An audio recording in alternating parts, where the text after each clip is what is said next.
pirmkārt jau ļoti ilgu laiku vispār nebija gleznojis. Man bija periods, kad es negleznoju. Un tad kaut kā pamazām atsāku gleznot, piedalīties vien vairāk izstādēs, un tad pateikt man, kad vajag uztaisīt tādu personālu izstādi, tas bija daudz, jo es nebiju pārliecināts, vai man pietiks spēka to izdarīt. Izrādās, ka tajā vajag apmēram 2 mēnešus intensīvi par to domāt, tad var to izdarīt. Nu, man gandarījums, kad es to varu vēl izdarīt. Īstenībā nekas tur neslēpjās. Ir kaut kāda vēlme, ko tu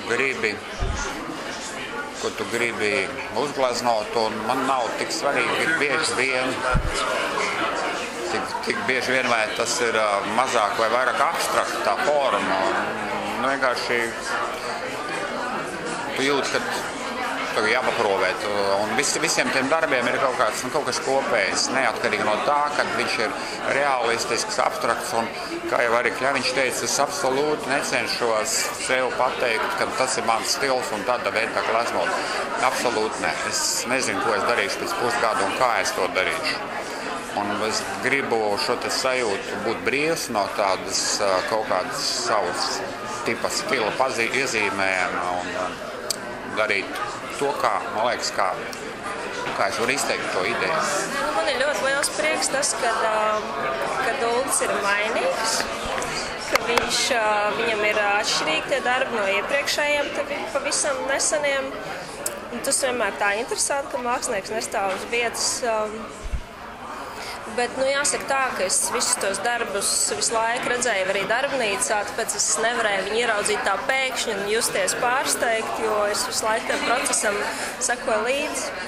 Tad tādā ziņā es labprāt ienāktu ar tādām svaigām acīm un redzētu to no malas, bet tas man, diemžēl, ir tā kā paiet garām.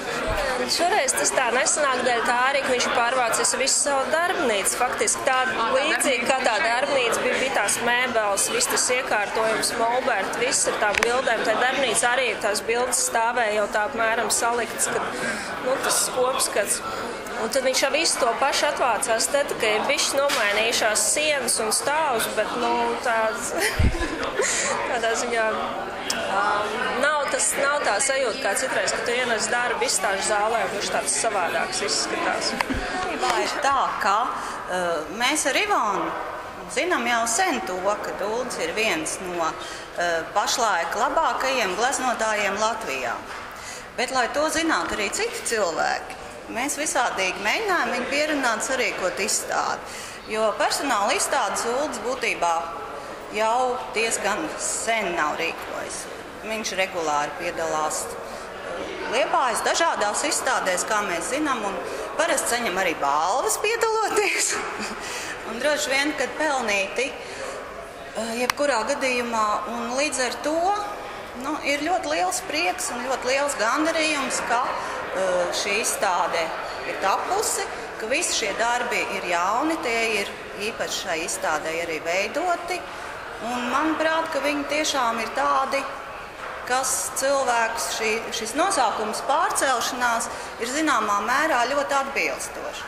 Pārcelšanās gan varbūt kaut kādā citā skatījumā, pārcelšanās citā telpā, manuprāt, ļoti plaši interpretējams tieši tāpat kā Ulda izstādē skatāmie darbi. Katrs pats var atrast sev atbildu uz šo jautājumu, kur tad ir tā pārcelšanās un ko šis pārcēlājs aicina jūs darīt.